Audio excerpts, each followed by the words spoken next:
আজি আকৌ এয়া পৰঠা ঘুগুনি আলু ভাজিৰে দুপৰীয়াৰ চাহকাপ আৰু ইয়াৰ লগতে আছে আকৌ দীপা বাইদেউৰ স্পেচিয়েল মিঠাই মানে দীপা বাইদেউৰ ছোৱালীজনীৰ বিয়া ঠিক হৈছে গতিকে দীপা বাইদেৱে চাহকাপৰ লগত এটা স্পেচিয়েল মিঠাইও খোৱালে আমাক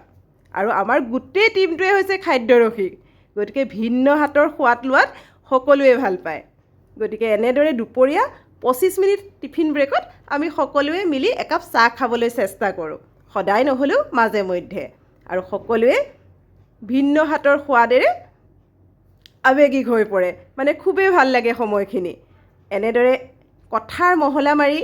একেলগে বহি একাপ চাহ খোৱাৰ আমেজ সঁচাকৈয়ে বেলেগ আমি মাত্ৰ 25 মিনিট সময় পাওঁ তাতেই আপোনালোকক দেখুৱাই থাকোঁ যে পিঠাপনাৰে চাহকাপ কেতিয়াবা দেখা পাওঁ চিংৰা মিঠাইৰে চাহকাপ আজি দেখুৱালোঁ পৰঠা ঘুগুনিৰে চাহকাপ গতিকে এয়া আমাৰ সকলো খাদ্য ৰসিকৰে কাহিনী আৰু তাৰ মাজে মাজে আকৌ ফটো উঠিও ভাল পাওঁ মাজে মাজে ফটোৰ একপি উঠোঁ আৰু লৰালৰিকৈ খোৱা বোৱা শেষ কৰি সকলোখিনি চাফ চিকুণ কৰি আকৌ আমি ক্লাছলৈ বুলি দৌৰিব লাগে আৰু কথাৰ মহলা কি আৰু নক'ব আৰু থেংক ইউ